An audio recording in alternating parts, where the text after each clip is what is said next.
नमस्कार मित्रों, NDS classes में आपका हार्दिक स्वागत है।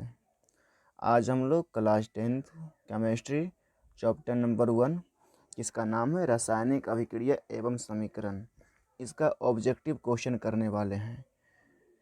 ये सारे क्वेश्चन 40+ क्वेश्चन है जो कि आपको एग्ज़ाम में आने की पूरी संभावना रहेगी, क्योंकि मैंने इस क्वेश्चन को क्वेश्चन बैंक और गेस दोनों से लिया है, दोनों से छाट कर लिया है, और जितना क्वेश्चन मैं लिया हूँ कभी न कभी एग्ज़ाम में आया हुआ है। तो चलिए अब ज़्यादा समय बर्बाद न करते हुए क्वेश्चन पे चलते हैं। तो हमारा पहला क्वेश्चन कह रहा है कि निम्नलिखित में से कौन एक अपघटन अभिक्रिया का उदाहरण नहीं है। ध्यान दीजिएगा, तो अपघटन अभिक्रिया का उदाहरण नहीं है। तो अपघटन अभिक्रिया उस प्रकार के अभिक्रिया को कहते हैं जहाँ पे एक पदार्थ टूटकर दो या दो से अधिक नए पदार्थ का निर्माण करता है। तो आइए हम देखते हैं ऑप्शन नंबर ए। तो ऑप्शन नंबर ए में CaCO3 यहाँ पे एरो का निशान रहेगा, ठीक है। CaCO3 टूटकर बना रहा है CaO + CO2। तो विखंडन अभिक्रिया या अपघटन अभिक्रिया दोनों एक ही चीज़ है, नाम अलग अलग है। तो अपघटन अभिक्रिया में एक पदार्थ टूटकर दो या दो से अधिक नए पदार्थ का निर्माण करता है। तो यहाँ पे CaO टूटकर बना रहा है CaCO3 टूटकर बना रहा है CaO + CO2। तो ये तो विखंडन अभिक्रिया है, अपघटन अभिक्रिया है। और क्वेश्चन पूछ रहा है कौन नहीं है, तो ये तो है, तो ये तो नहीं होगा। अब बी में चलते हैं। तो बी में भी वही हाल, एक से टूटकर दो या दो से अधिक बना रहा है, तो ये भी नहीं होगा। ये देखिए नंबर सी में क्या कह रहा है, हाइड्रोजन और क्लोरीन आपस में मिलकर HCl यानी कि हाइड्रोक्लोरिक एसिड बना रहा है। तो ये हो जाएगा मेरा संश्लेषण अभिक्रिया। कौन अभिक्रिया? संश्लेषण। तो हमारा सही जवाब हो जाएगा ऑप्शन सी, संश्लेषण अभिक्रिया। और एक बात याद रखिएगा, मानव शरीर में भोजन का पचना ये भी अपघटन अभिक्रिया के अंतर्गत ही आता है, ठीक है। अब अगला क्वेश्चन पे चलते हैं।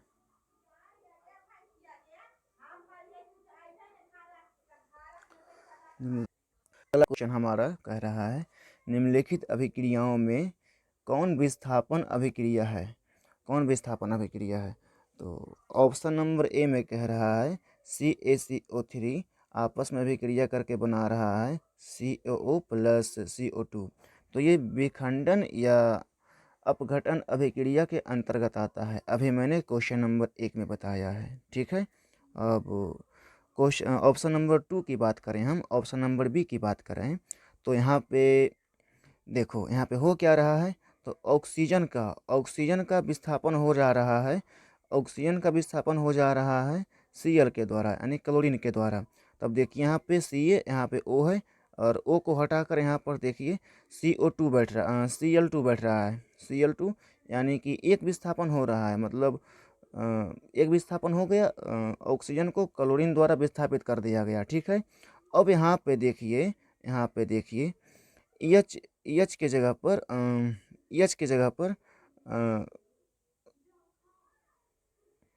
Cl को मतलब यहाँ पे ऑक्सीजन में विस्थापित कर दे रहा है।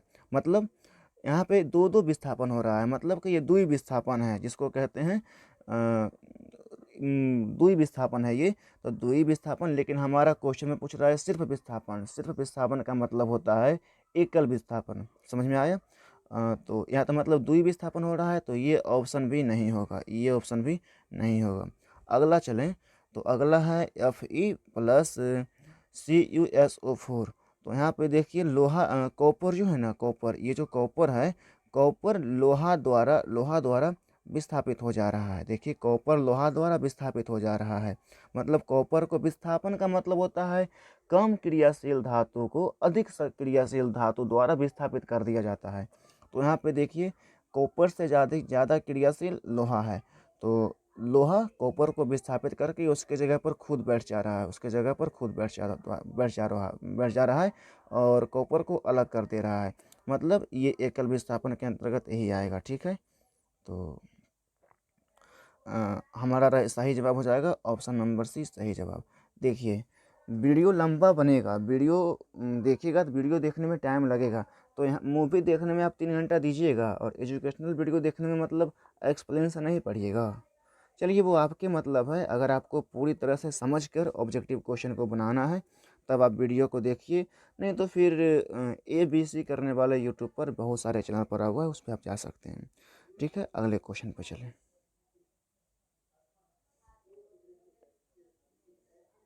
अगला क्वेश्चन हमारा कह रहा है इलेक्ट्रॉन के स्थानांतरण से बने यौगिक क्या कहते हैं। इलेक्ट्रॉन के स्थानांतरण से बने यौगिक को क्या कहते हैं, तो हम इसको बता दें, इलेक्ट्रॉन के स्थानांतरण से बने यौगिक को विद्युत संयोजी कहते हैं। क्या कहते हैं? विद्युत संयोजी। इसको ऐसे समझिए, जैसे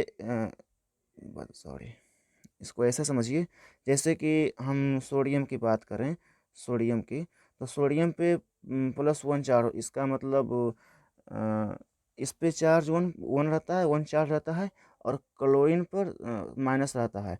तो ये दोनों प्लस और माइनस आपस में जो बॉन्ड बनाएगा, इसको मतलब सहसंयोजी बॉन्ड कहते हैं। क्या कहते हैं? सॉरी, विद्युत मतलब प्लस माइनस यानी कि आवेश के द्वारा ये बॉन्ड बन रहा है, तो इसीलिए इसे विद्युत संयोजी बॉन्ड कहते हैं। ठीक है, अगले क्वेश्चन पे बात करें हम। अगला क्वेश्चन कह रहा है निम्नलिखित में से कौन सा उत्पाद लेड नाइट्रेट को गर्म करने से प्राप्त होता है। तो अगर लेड नाइट्रेट को हम गर्म करेंगे तो हमें प्राप्त होगा NO2 और O2, मतलब ऑप्शन नंबर डी हमारा सही जवाब हो जाएगा। ठीक है, अगले क्वेश्चन की बात करें। निम्नलिखित में से कौन एक दहन अभिक्रिया है। तो देखिए, जल का उबलना, ये तो मतलब इसमें दहन कहाँ होता है। अगर हम जल को गर्म करेंगे तो वो उबलेगा, तो इसमें जल जलता थोड़े है, जल तो सिर्फ उबलता है, गर्म होता है, और ज़्यादा से ज़्यादा मतलब वाष्पित होकर वो खत्म हो जाएगा, तो वो जला नहीं। मोम का पिघलना, अगर मोम को हम कोई बर्तन में रख कर नीचे से अगर आग दें, गर्म करें, तो वो बिना जले पिघल सकता है, मतलब इसमें भी दहन नहीं हुआ। हाँ, अगर पेट्रोल की बात करें तो पेट्रोल का जलना ये दहन अभिक्रिया है। अगर पेट्रोल में आग लगाएंगे तो वो जलेगा, तो ये दहन अभिक्रिया है। ठीक है, ऑप्शन नंबर सी सही जवाब। अगले क्वेश्चन की बात करें तो हमारा अगला क्वेश्चन कह रहा है लौह चूर्ण पर तनु हाइड्रोक्लोरिक अम्ल डालने से क्या होता है। लौह चूर्ण पर तनु हाइड्रोक्लोरिक अम्ल अगर डालेंगे तो क्या होगा इसका। अगर हम लौह चूर्ण पर मतलब लोहा को अगर हम हाइड्रोक्लोरिक एसिड से अभिक्रिया करवाएं तो हाइड्रोजन गैस निकलेगा और आयरन क्लोराइड निकलेगा। क्या निकलेगा? हाइड्रोजन गैस और आयरन क्लोराइड निकलेगा। इसका तो मतलब आंसर ए सही जवाब हो जाएगा। हाइड्रोजन गैस निकलेगा और आयरन क्लोराइड निकलेगा। कब कब निकलेगा? जब हम लोहा को हाइड्रोक्लोरिक मतलब लौह चूर्ण को हाइड्रोक्लोरिक अम्ल से के साथ अभिक्रिया करवाते हैं, तब निकलेगा। ठीक है, चीज़ों को याद रखिएगा, इम्पोर्टेंट क्वेश्चन है। अगले क्वेश्चन की बात करें तो जस्ता तथा तनु हाइड्रोक्लोरिक अम्ल, तनु मतलब वो पतला, तनु मतलब क्या आता है, उसमें मतलब पानी की संख्या ज़्यादा है, और सांद्र मतलब गाढ़ा है। ठीक है, तो जस्ता तथा तनु हाइड्रोक्लोरिक अम्ल की अभिक्रिया के फलस्वरूप निम्न में से कौन सा गैस बनता है। जस्ता और हाइड्रोक्लोरिक अम्ल की अभिक्रिया अगर करवाएंगे तो हाइड्रोजन गैस बनेगा। क्या बनेगा? हाइड्रोजन गैस बनेगा। हाइड्रोजन गैस बनेगा। ठीक है, अगले क्वेश्चन की बात करें हम। लोहा को जिंक से लेपित करने की क्रिया को क्या कहते हैं। लोहा को जिंक से लेपित करने की क्रिया को क्या कहते हैं। तो अगर लोहा के ऊपर हम जिंक का लेप चढ़ा दें तो उसे गैल्वेनीकरण कहते हैं। क्या कहते हैं? गैल्वेनीकरण। ऑप्शन नंबर बी सही जवाब हो जाएगा, गैल्वेनीकरण कहते हैं। ठीक है, अगले क्वेश्चन की बात करें। सिल्वर क्लोराइड का रंग क्या होता है। अगला क्वेश्चन हमारा है कि सिल्वर क्लोराइड का रंग क्या होता है। तो वो सफ़ेद होता है, वाइट होता है। क्या होता है यहाँ पे? ऑप्शन नंबर ए में है श्वेत, तो श्वेत होता है। श्वेत और सफ़ेद दोनों एक ही को कहते हैं, बस अलग अलग नाम है। ठीक है, अगले क्वेश्चन की बात करें। हमारा अगला क्वेश्चन है कि Fe2O3 प्लस Al के साथ अभिक्रिया करके बना रहा है Al2O3 प्लस Fe, तो दी गई अभिक्रिया किस प्रकार की अभिक्रिया है, दी गई अभिक्रिया किस प्रकार की अभिक्रिया है, तो ये द्विविस्थापन अभिक्रिया है। क्या है, द्विविस्थापन अभिक्रिया है। कैसे, तो वो देखिए कैसे, सॉरी विस्थापन अभिक्रिया है, विस्थापन अभिक्रिया देखिए कैसे है। यहाँ पे एफ ई ए एल द्वारा विस्थापित हो जा रहा है। कहने का मतलब है कि लोहा को एल्युमिनियम हटाकर उसके स्थान पर खुद बैठ जा रहा है। तो मतलब हो गया ना विस्थापन, लोहा को एल्युमिनियम विस्थापन कर दिया और लोहा को देखिए यहाँ पे साइड कर दिया। ठीक है, तो ये विस्थापन अभिक्रिया है। कौन अभिक्रिया है, ये विस्थापन अभिक्रिया। ऑप्शन नंबर डी सही जवाब हो जाएगा, ऑप्शन नंबर डी सही जवाब। अगला क्वेश्चन की बात करें तो अगला क्वेश्चन हमारा कह रहा है साग सब्जियों को विघटित होकर कंपोस्ट बनना किस प्रकार का अभिक्रिया का उदाहरण है। साग सब्जियों को विघटित होकर कंपोस्ट बनना किस प्रकार का अभिक्रिया का उदाहरण है। तो ये हमारे ऊष्माक्षेपीय अभिक्रिया का उदाहरण है। किस अभिक्रिया का उदाहरण है, ऊष्माक्षेपीय अभिक्रिया का उदाहरण है। ऊष्माक्षेपीय अभिक्रिया मतलब ऊष्माक्षेपी उस प्रकार के अभिक्रिया को कहते हैं जब अभिक्रिया होता है तो उसमें ऊष्मा बाहर निकलती है। क्या होता है, ऊष्मा बाहर निकलती है। ठीक है, ऊष्मा बाहर निकलती है, ऊष्मा बाहर निकलती है। और जिस अभिक्रिया को कराने के लिए उसमें अलग से ऊष्मा डालना पड़े, अलग से ऊष्मा डालना पड़े तो उसे ऊष्मा शोषी अभिक्रिया कहते हैं, ऊष्मा शोषी अभिक्रिया। ठीक है, अगले क्वेश्चन की बात करें तो हमारा अगला क्वेश्चन है निम्न में से कौन सही है, निम्न में से कौन सही है। तो याद रखिएगा Na2 मतलब सोडियम कार्बोनेट के साथ 10 अणु जल का रहता है। कितना अणु, सोडियम कार्बोनेट के साथ सोडियम कार्बोनेट के साथ 10 अणु जल का रहता है, 10 अणु जल का रहता है। ठीक है, तो 10 अणु कहाँ है, ऑप्शन नंबर बी में है 10 अणु, ऑप्शन नंबर बी में है 10 अणु, मतलब Na2CO3 10H2O। ठीक है, अगले क्वेश्चन की बात करें हम तो हमारा अगला क्वेश्चन कह रहा है निम्नलिखित में से कौन एक रिडॉक्स अभिक्रिया है। रिडॉक्स अभिक्रिया उस प्रकार के अभिक्रिया को कहते हैं जहाँ पे ऑक्सीकरण एवं अवकरण दोनों साथ साथ होता है। ठीक है, जहाँ पे ऑक्सीकरण एवं अवकरण दोनों साथ साथ होता है। तो हमारा सी जो है, सी में इसमें देखिए ऑक्सीकरण भी हो रहा है, अवकरण। अब ऑक्सीकरण किसे कहते हैं, तो ऑक्सीकरण जहाँ ऑक्सीजन का जुड़ाव हो या हाइड्रोजन का अलगाव हो। और अवकरण किसे कहते हैं, तो अवकरण जहाँ पे हाइड्रोजन का जुड़ाव हो और ऑक्सीकरण का अलगाव हो। तो यहाँ पे देखिए, यहाँ पे हम अगर बात करें तो CaO पहले यहाँ पर देखिए ऑक्सीजन अलग हो गया, CO से ऑक्सीजन निकल कर चला गया हाइड्रोजन के साथ, तो यहाँ पर तो अवकारक हो गया, तो अवकारक मिल गया। अब सिर्फ ऑक्सीकारक खोजना है। तो यहाँ पर देखिए, यहाँ पर Cl से हाइड्रोजन भी अलग हो गया, Cl से हाइड्रोजन भी अलग हो गया। तो हाइड्रोजन का अलग होना तो हो गया ना, एक ऑक्सीकरण एक अवकरण। तो ऑप्शन नंबर सी हमारा सही जवाब हो जाएगा। ठीक है, ऑप्शन नंबर सी सही जवाब।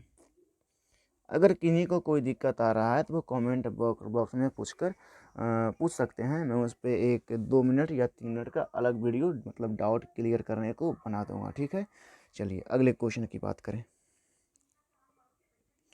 हमारा अगला क्वेश्चन कह रहा है निम्नलिखित में कौन द्विविस्थापन अभिक्रिया है, निम्नलिखित में कौन द्विविस्थापन अभिक्रिया है। तो पहला अगर हम ऑप्शन पे बात करें तो यहाँ पे ऑक्सीजन और हाइड्रोजन मिलकर जल बना रहा है। तो मतलब दो पदार्थ मिलकर कोई तीसरा एक पदार्थ का निर्माण करे तो उसे संश्लेषण अभिक्रिया कहते हैं। ठीक है, और आगे बात करें हम ऑप्शन नंबर बी में, तो बी में भी सब संश्लेषण है और सी भी संश्लेषण है। A, B, C तीनों संश्लेषण है। बच गया option number C, option number C हो जाएगा द्विविस्थापन अभिक्रिया, ऑप्शन नंबर सी द्विविस्थापन अभिक्रिया। देखिए कैसे हो गया द्विविस्थापन अभिक्रिया।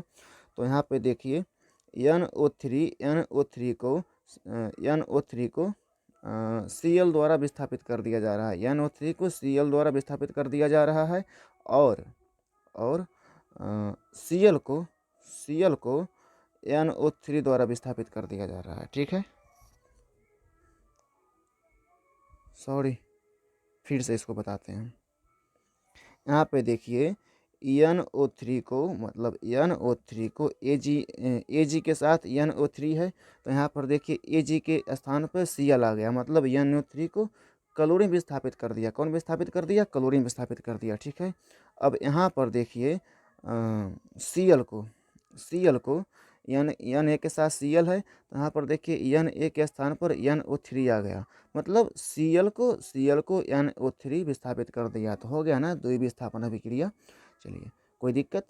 मेरे ख्याल से अब कोई डाउट नहीं बचा होगा। अब अगले क्वेश्चन की बात करें।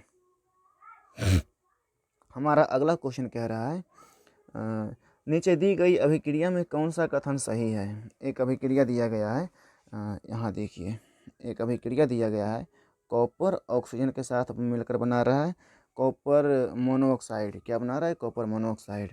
तो इसमें पूछ रहा है कि ये जो अभिक्रिया है वो किस प्रकार का अभिक्रिया, मतलब इस अभिक्रिया में क्या हो रहा है। कॉपर का ऑक्सीकरण हो रहा है, कॉपर का अपकरण हो रहा है, या कॉपर का नाइट्रेशन हो रहा है, या ए या बी दोनों, मतलब ऑक्सीकरण एवं अपकरण दोनों हो रहा है। तो यहाँ पर हम बात करें तो अब ऑक्सीकरण अभिक्रिया जहाँ पे ऑक्सीजन का जुड़ाव हो, तो यहाँ पर देखिए कॉपर के साथ ऑक्सीजन जुड़ रहा है ना, कॉपर के साथ ऑक्सीजन जुड़ रहा है, मतलब ये ऑक्सीकरण अभिक्रिया है। क्या है? ऑक्सीकरण। तो ऑप्शन नंबर ए हमारा सही जवाब हो जाएगा, कॉपर का ऑक्सीकरण हो रहा है, ठीक है। अगले क्वेश्चन की बात करें हम, तो हमारा अगला क्वेश्चन कह रहा है CuO प्लस H2 आपस में अभिक्रिया करके बना रहा है Cu प्लस H2O। अब इसमें पूछ रहा है किस प्रकार की अभिक्रिया है। ये जो समीकरण दिया गया है इसमें जो अभिक्रिया हो रहा है ये किस प्रकार की अभिक्रिया है। तो बात करें हम, ये उपचयन अभिक्रिया है। उपचयन अभिक्रिया किसे कहते हैं? ऑक्सीकरण अभिक्रिया को ऑक्सीकरण अभिक्रिया का दूसरा नाम है उपचयन अभिक्रिया। तो यहाँ पे ऑक्सीकरण अभिक्रिया हो रहा है। क्या हो रहा है? ऑक्सीकरण अभिक्रिया। अब वो कैसे, तो दिखाते हैं। यहाँ पे देखिए हाइड्रोजन के साथ ऑक्सीजन आकर जुड़ रहा है, तो ऑक्सीजन का जुड़ना क्या कहता है? ऑक्सीकरण। और ऑक्सीकरण का दूसरा नाम है उपचयन अभिक्रिया। तो ऑप्शन नंबर ए हमारा सही जवाब हो जाएगा, ठीक है। अगले क्वेश्चन पे चलते हैं। अगला क्वेश्चन कह रहा है कि निम्नलिखित समीकरण जो मतलब ये H2 दिया है, H2 प्लस Cl2, ये किस प्रकार की अभिक्रिया है। तो जब दो पदार्थ आपस में मिलकर एक नए पदार्थ का निर्माण करते हैं तो उसे संश्लेषण अभिक्रिया कहते हैं, या संयोजन अभिक्रिया। तो ऑप्शन नंबर बी हमारा सही जवाब हो जाएगा, ऑप्शन नंबर बी सही जवाब। अगले क्वेश्चन की बात करें हम। अगला क्वेश्चन कह रहा है अवक्षेपण अभिक्रिया से किस प्रकार का लवण प्राप्त होता है। मतलब अवक्षेपण अभिक्रिया जब होता है, अवक्षेपण अभिक्रिया होता है, ये मान लो कोई बीकर है और यहाँ इसमें हम अभिक्रिया करवा दिए हैं। तो अब यहाँ पे देखिए सिल्वर जो है नीचे में बैठ गया, और ये जो मतलब पानी टाइप का बचा है लिक्विड पदार्थ का, पूछ रहा है ये किस प्रकार का होगा, विलेय होगा या अविलेय होगा, या दोनों हो सकता है, या इनमें से कोई नहीं। तो दोनों कैसे हो सकता है? घुल भी सकता है, नहीं भी, ये तो होगा नहीं। इसका ऑप्शन नंबर बी हो जाएगा, अविलेय होगा। ये क्या होगा? अविलेय। इसमें कोई पदार्थ मतलब नहीं घुलेगा, ठीक है। अगला क्वेश्चन की बात करें हम, तो निम्नलिखित अभिक्रियाओं में अपघटन अभिक्रिया कौन है। अपघटन अभिक्रिया किसे कहते हैं? जो एक पदार्थ टूटकर दो या दो से अधिक पदार्थ का निर्माण करे। तो यहाँ पर देखिए ऑप्शन नंबर सी में क्या क्या हो रहा है। ऑप्शन नंबर सी में 2KClO3 टूटकर 2KCl प्लस 3O2 बन रहा है, ठीक है। तो हमारा सही जवाब हो जाएगा ऑप्शन नंबर सी सही जवाब। अगले क्वेश्चन की बात करें, तो अगला क्वेश्चन कह रहा है शोषण किस प्रकार की अभिक्रिया है। शोषण किस प्रकार की अभिक्रिया है। तो ऑप्शन नंबर ए में कह रहा है उपचयन अभिक्रिया, बी में कह रहा है संयोजन अभिक्रिया, सी में कह रहा है अपचयन अभिक्रिया, और डी में कह रहा है ऊष्माशोषी अभिक्रिया। तो श्वसन जो है वो उपचयन यानी कि ऑक्सीकरण अभिक्रिया है, ठीक है। ऑप्शन नंबर ए सही जवाब। अगला क्वेश्चन की बात करें, हमारा अगला क्वेश्चन कह रहा है निम्नलिखित में से कौन सा ऑक्सीकारक है। निम्नलिखित में कौन ऑक्सीकारक है। तो हमारा ऑक्सीकरण ऑक्सीजन होगा। क्या होगा? ऑक्सीजन। O2 ऑक्सीकारक हो जाएगा, ठीक है। अगले क्वेश्चन की बात करें, तो हमारा अगला क्वेश्चन कह रहा है, तो जिस रासायनिक अभिक्रिया में प्रतिफल के साथ साथ ऊष्मा का उत्सर्जन होता है उसे क्या कहते हैं? ऊष्माक्षेपी अभिक्रिया कहते हैं। क्या कहते हैं? अभी हम बताए थे कुछ समय पहले कि जिस अभिक्रिया होने के बाद अगर उससे ऊष्मा बाहर निकले तो उसमें उसको ऊष्माक्षेपी अभिक्रिया कहते हैं, और इसमें ऊपर से ऊष्मा डालना पड़े उसमें उसको ऊष्माशोषी अभिक्रिया कहते हैं। तो हमारा ऑप्शन नंबर ए सही जवाब हो जाएगा। अगले क्वेश्चन की बात करें, हमारा अगला क्वेश्चन कह रहा है कि संतुलित रासायनिक समीकरण विज्ञान के किस सिद्धांत पर काम करता है? तो ये द्रव्यमान की अनस्वरता के सिद्धांत पर कार्य करता है। मतलब दोनों तरफ उसका भार समान रहता है, और द्रव्यमान संरक्षण का सिद्धांत कहता है कि हम ना तो जब कोई पदार्थ बनता है तो उसमें द्रव्यमान बराबर रहता है। मतलब कोई पदार्थ ना तो नष्ट होता है और ना ही उत्पन्न होता है। ठीक है, ये 11th में जाकर पढ़ना है, या 9th में भी था थोड़ा बहुत उसका इंट्रोडक्शन। तो अब बात करें हम इसका, ऑप्शन नंबर सी सही जवाब हो जाएगा। पदार्थ की अनस्वरता के सिद्धांत पर यह काम करता है, रासायनिक समीकरण को संतुलित करना। अगला क्वेश्चन की बात करें तो हमारा अगला क्वेश्चन कह रहा है, निम्नलिखित में कौन सा पदार्थ बिना ज्वाला के जलता है? तो कोयला जो है ना, कोयला सिर्फ गर्म होता है और वो ऊष्मा देता है। ठीक है, लेकिन उसमें आग की लपटें नहीं होती है। आग की लपटें को ज्वाला कहते हैं। ठीक है, तो निम्न इसका सही जवाब हो जाएगा ऑप्शन नंबर सी, कोयला। अब अगले क्वेश्चन की बात करें हम, हमारा अगला क्वेश्चन कह रहा है तो कि क्लोरोफिल और सूर्य प्रकाश की उपस्थिति में पौधे वायु से कार्बन डाइऑक्साइड और पृथ्वी से जल, वायु से कार्बन डाइऑक्साइड और पृथ्वी से जल ग्रहण करके अपना भोजन तैयार करते हैं। यह किस प्रकार की अभिक्रिया है? तो हम लोग इसको केमिस्ट्री में भी पढ़े हैं और बायोलॉजी में भी पढ़े हैं। प्रकाश रासायनिक अभिक्रिया के अंतर्गत प्रकाश के द्वारा प्रकाश आ रहा है तभी अभिक्रिया हो रहा है।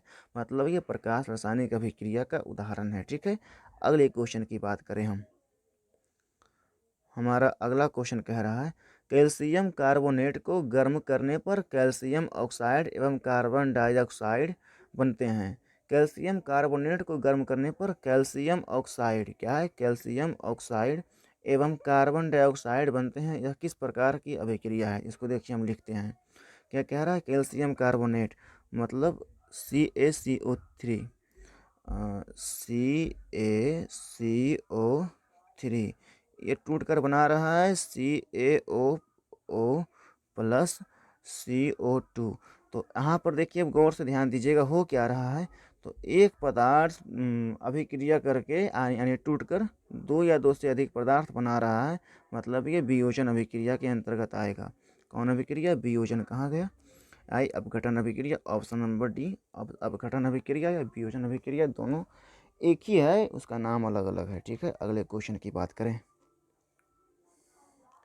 हमारा अगला क्वेश्चन कह रहा है, सिल्वर नाइट्रेट के जलीय विलयन में सोडियम क्लोराइड का जलीय विलयन डालने पर अविलेय सिल्वर क्लोराइड विलयन से पृथक हो जाता है। यह अभिक्रिया को क्या कहते हैं? तो ये अवक्षेपण का बनना, मतलब जिसमें अवक्षेप बन रहा है उसे अवक्षेपण अभिक्रिया कहते हैं। मतलब सिल्वर क्लोराइड जो कि विलयन में नहीं घुल पाता है, वो मतलब विलयन में अविलेय होता है। अभी ऊपर भी मतलब इस क्वेश्चन का जिक्र किए थे, जो कि सिल्वर क्लोराइड होता है वो विलयन में नहीं घुल पाता है, इसलिए वो ज़मीन पे मतलब बीकर के नीचे बैठ जाता है। तो किसी बीकर में किसी अभिक्रिया के बाद उसके नीचे में पेंदी में अवक्षेप का जम जाना अवक्षेपण अभिक्रिया कहलाता है। ठीक है, तो ऑप्शन नंबर सी हमारा सही जवाब हो जाएगा। अगले क्वेश्चन की बात करें हम, निम्नलिखित में कौन समीकरण असंतुलित है? ध्यान दीजिएगा, निम्नलिखित में कौन समीकरण असंतुलित है? तो यहाँ पर हम गौर थोड़ा फरमाइएगा। हाइड्रोजन भी 2 है और क्लोरीन भी 2 है, यहाँ पर 2Cl बना रहा है, मतलब ये संतुलित है। अगले क्वेश्चन की बात करें हम तो Pb 1 है, N भी 1 है, N भी 1 है, और ऑक्सीजन यहाँ पे 3 है। यहाँ पर देखिए ऑक्सीजन यहाँ पे 2 और यहाँ पर 2 यानी ऑक्सीजन 4 है, मतलब यही हो गया हमारा आंसर। ये जो है असंतुलित है, ये असंतुलित, ऑप्शन नंबर बी सही जवाब, ये असंतुलित समीकरण है। अगले क्वेश्चन की बात करें हम, तो समीकरण के बाएं एवं दाएं दोनों ओर प्रत्येक प्रकार के परमाणुओं की संख्या समान है, यह समीकरण है। क्वेश्चन को ध्यान से दीजिएगा, मतलब अभिकारक बाएं ओर की बात कह रहा है, तो बाएं ओर अभिकारक होता है, मतलब अभिकारक और प्रतिफल दोनों के परमाणुओं की संख्या बराबर बराबर है, इसका मतलब ये समीकरण संतुलित है। क्या है? संतुलित है। अगले क्वेश्चन की बात करें हम, हमारा अगला क्वेश्चन कह रहा है कि निम्नलिखित में कौन समीकरण संतुलित है। तो देखिए इसमें कौन समीकरण संतुलित है, तो यहाँ पर देखिए Fe1 है, यहाँ पर Fe1 है, F1 है, और यहाँ पे Cl2 है, यहाँ पे Cl3 है, तो ये तो असंतुलित है। अगला ऑप्शन की बात करें हम, तो यहाँ पर देखें नाइट्रोजन 1, यहाँ पे नाइट्रोजन 2, और यहाँ सॉरी यहाँ पर भी नाइट्रोजन 1, नाइट्रोजन यहाँ और 1 नाइट्रोजन यहाँ, तो 2 नाइट्रोजन, यहाँ पर भी 2 नाइट्रोजन। ठीक है। यहाँ पर बात करें हम हाइड्रोजन 4, तो यहाँ पर भी हाइड्रोजन 4, 2 दूनी 4। ठीक है। अब यहाँ पर बात करें O2 का, मतलब यहाँ पर O है, ऑक्सीजन 2 है, यहाँ पर ऑक्सीजन 1 ही है, मतलब ये भी असंतुलित है। अगला की बात करें हम ऑप्शन नंबर सी का, तो ऑप्शन नंबर सी में ध्यान दीजिएगा, ये तो समीकरण ही गलत है, ये तो समीकरण ही गलत दिख रहा है, ये समीकरण ही गलत दिख रहा है। और डी की बात करें हम, तो यहाँ पे पोटेशियम जो है, पोटेशियम 1 है, तो यहाँ पोटेशियम 1, यहाँ पर ब्रोमियम ब्रोमाइड जो है, ब्रोमाइड ये भी 1 है, यहाँ पर 2 दिख रहा है, मतलब ये इस क्वेश्चन में मिस टाइपिंग हुआ है, इस क्वेश्चन में मिस टाइपिंग हुआ है, ये क्वेश्चन में ऑप्शन में कुछ मिस टाइपिंग हो गया। ठीक है। इसको बाद में कभी देख लेंगे हम, तब फिलहाल अगले क्वेश्चन पर चलते हैं। हमारा अगला क्वेश्चन कह रहा है कली चूना और जल के बीच अभिक्रिया होने पर क्या होता है। तो कली चूना मतलब हम कभी आप घर में देखे होंगे, जब हमारे घर को चूना को जब फुलाया जाता है तो फूलते समय उसमें बहुत मतलब पानी खौलना, इतना गर्म होता है ना पानी, कि पानी खौलना स्टार्ट हो जाता है। तो मतलब पर्याप्त ऊष्मा का उत्सर्जन मतलब बाहर निकलना होता है, मतलब जब हम उसको पानी में देते हैं चूना को, कली चूना को, तो मतलब वो बहुत ज़्यादा ऊष्मा का उत्सर्जन करता है। ठीक है। अगले क्वेश्चन की बात करें, तो हमारा अगला क्वेश्चन कह रहा है रासायनिक अभिक्रियाओं को व्यक्त किया जाता है। तो रासायनिक अभिक्रियाओं को समीकरण द्वारा व्यक्त किया जाता है, समीकरण द्वारा व्यक्त किया जाता है। ठीक है। अगले क्वेश्चन की बात करें हम, तो खाना बनाने में प्रयुक्त द्रवीभूत पेट्रोलियम गैस का प्रमुख अवयव है, मतलब जो हम जिस गैस से हम लोग खाना बनाते हैं उसको HP कौन गैस कहते हैं, जो भी मतलब द्रवीभूत पेट्रोलियम गैस है, उसका नाम दिमाग से निकल गया है। उस गैस में उसका प्रमुख अवयव ब्यूटेन होता है। क्या होता है? ब्यूटेन होता है। ठीक है। LPG मतलब लिक्विफाइड पेट्रोलियम गैस, उसका प्रमुख अवयव ब्यूटेन होता है। ठीक है। अगले क्वेश्चन की बात करें हम, हमारा अगला क्वेश्चन कह रहा है निम्नलिखित में कौन कथन असत्य है। इसमें कौन सा कथन गलत है वही देखना है। तो किसी पदार्थ में ऑक्सीजन का योग ऑक्सीकरण कहलाता है, बिल्कुल सही जवाब है, कहलाता है। किसी पदार्थ में हाइड्रोजन का योग अवकरण कहलाता है, बिल्कुल सही बात है, कहलाता है। ऑक्सीकारक पदार्थ ऑक्सीकृत होते हैं, बिल्कुल सही बात है, ऑक्सीकारक पदार्थ ऑक्सीकृत होते हैं, ये भी सही है, ये भी सही है, ये भी गलत है, बच गया ये गलत है, मतलब सही जवाब हमारा ये होगा। क्या कह रहा है? अवकारक पदार्थ ऑक्सीजन होता है। नहीं भाई, अवकारक पदार्थ ऑक्सीजन ही होता है, ये तो गलत कह रहा है। हमारा ऑप्शन नंबर डी सही जवाब हो जाएगा। ठीक है। अगले क्वेश्चन की बात करें, द्रवित सोडियम क्लोराइड का वैद्युत अपघटन कराने पर द्रवित सोडियम क्लोराइड का वैद्युत अपघटन कराने पर सोडियम धातु एनोड पर प्राप्त होता है, नहीं, ये कैथोड पर प्राप्त होता है, ये गलत है। सोडियम का ऑक्सीकरण होता है, नहीं भैया, ऑक्सीकरण नहीं होता है, उसके साथ ऑक्सीजन नहीं जुड़ता है। ठीक है। सोडियम क्लोराइड अपरिवर्तित रहता है, नहीं भाई, वो सोडियम में मतलब Na+ में और Cl- में टूट जाता है। ठीक है। और अगला क्वेश्चन कह रहा है क्लोरीन गैस, क्लोरीन जो है वो एनोड पर मुक्त होती है। बिल्कुल सही बात है, हमारा सही जवाब ऑप्शन नंबर डी हो जाएगा। क्लोरीन जो है क्लोरीन जो है वो एनोड पे, क्लोरीन जो है वो एनोड पे प्राप्त होता है। तो अगला क्वेश्चन की बात करें हम, इसका सही जवाब हो जाएगा ऑप्शन नंबर डी सही जवाब हो जाएगा। अगले क्वेश्चन की बात करें हम, हमारा अगला क्वेश्चन कह रहा है कि समीकरण CaCO3 अभिक्रिया करके CaO प्लस CO2 बना रहा है। ठीक है, यह किस प्रकार का समीकरण है? सॉरी, यह क्वेश्चन दोबारा रिपीट हो गया है, ये हम पहले ही बता चुके हैं, ये वियोजन अभिक्रिया है। ऑप्शन नंबर डी सही, ए सही जवाब हो जाएगा। अगले क्वेश्चन की बात करें तो क्लोरीन और पोटेशियम आयोडाइड आपस में अभिक्रिया करके बना रहा है KCl प्लस I2 मतलब आयोडीन। तो ये क्या है? ये विस्थापन अभिक्रिया है। देखिए कैसे, यहाँ पे आयोडीन को क्लोरीन द्वारा विस्थापित कर दिया जा रहा है। यहाँ पे देखिए, आयोडीन को हटाकर क्लोरीन खुद बैठ गया है और आयोडीन को साइड कर दिया है, मतलब ये एकल विस्थापन अभिक्रिया है। तो विस्थापन अभिक्रिया ऑप्शन नंबर डी सही जवाब हो जाएगा। ऑप्शन नंबर सी सही जवाब हो जाएगा। ठीक है, अगले क्वेश्चन की बात करें हम, हमारा अगला क्वेश्चन कह रहा है कि CuSO4 अभिक्रिया जिंक के साथ करके ZnSO4 प्लस कॉपर बना रहा है। ठीक है, तो ये किस प्रकार का अभिक्रिया है? तो यहाँ पर देखिए हो क्या रहा है, तो कॉपर जिंक द्वारा विस्थापित हो जा रहा है, मतलब कॉपर को हटाकर जिंक खुद बैठ जा रहा है और कॉपर को साइड कर दे रहा है। ठीक है, तो ये किस प्रकार का, मतलब एकल विस्थापन अभिक्रिया हो रहा है, तो ये विस्थापन अभिक्रिया हो जाएगा। ऑप्शन नंबर बी हमारा सही जवाब हो जाएगा। अगले क्वेश्चन की बात करें हम, समझ में आ रहा है ना आपको हमारे चैनल का वीडियो देखने पर कितना समझ में आता है, ये कमेंट बॉक्स में लिख दीजिएगा। ठीक है, ताकि मैं भी अगर कुछ दिक्कत हो, ताकि मुझे भी पता चले कि और ज़्यादा मैं एक्सप्लेन कर सकूं क्वेश्चन को। ठीक है, अगले क्वेश्चन की बात करें हम, हमारा अगला क्वेश्चन कह रहा है 39 नंबर कह रहा है कि निम्नलिखित में कौन सा पदार्थ ऑक्सीजन से संयोग नहीं करता है। मतलब ये कहने का मतलब है, इस क्वेश्चन में पूछ रहा है कि कौन जो है वो मतलब बहुत कम ही रिएक्टिव एलिमेंट है, रिएक्टिव पदार्थ है। ठीक है, अगले क्वेश्चन की बात तो इसमें हमारा तांबा जो है ये भी रिएक्टिव पदार्थ है, और जिंक ये तो बहुत ज़्यादा रिएक्टिव होता है, और उससे भी ज़्यादा पोटेशियम ये तो बहुत ज़्यादा रिएक्टिव होता है।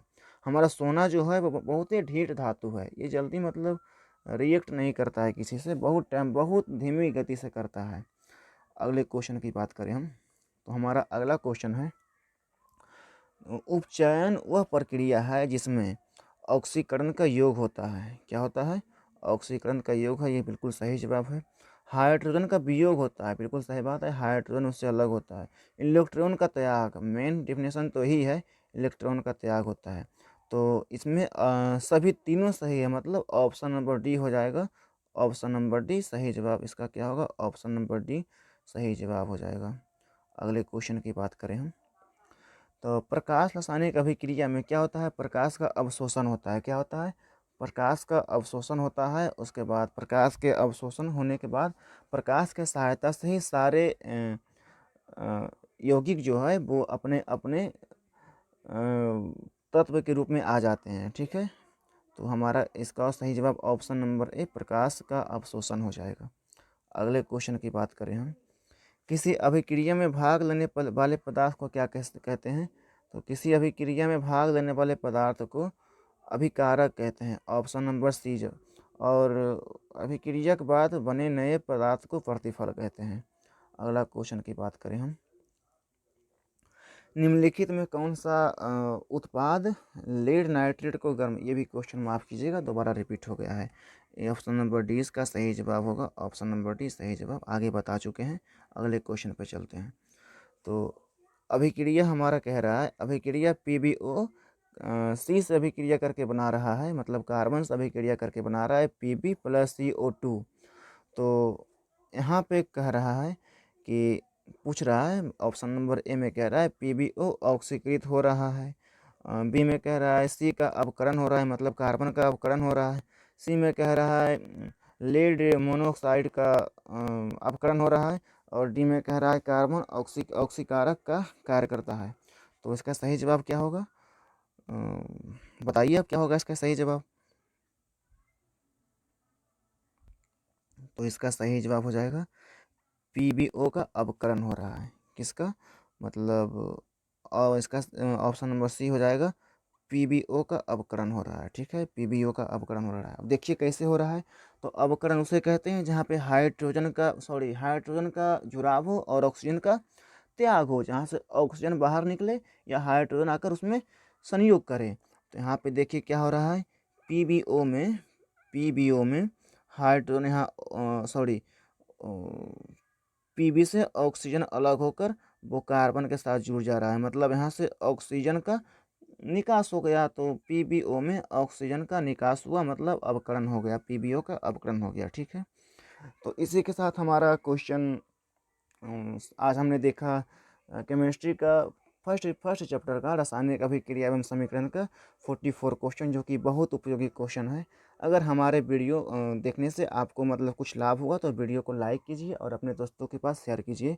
और ठीक है, आपका वीडियो देखने के लिए बहुत बहुत धन्यवाद। चलिए मिलते हैं नेक्स्ट वीडियो में। इसी तरह से अपने कंसेप्ट को मजबूत करते रहिए। और अगर कहीं पे मतलब कोई डाउट रहा हो तो कमेंट बॉक्स में कमेंट करके पूछ सकते हैं, मैं उस पर ज़रूर रिप्लाई दूंगा। ठीक है, चलिए मिलते हैं नेक्स्ट वीडियो में। थैंक यू, वीडियो देखने के लिए आपका बहुत बहुत धन्यवाद।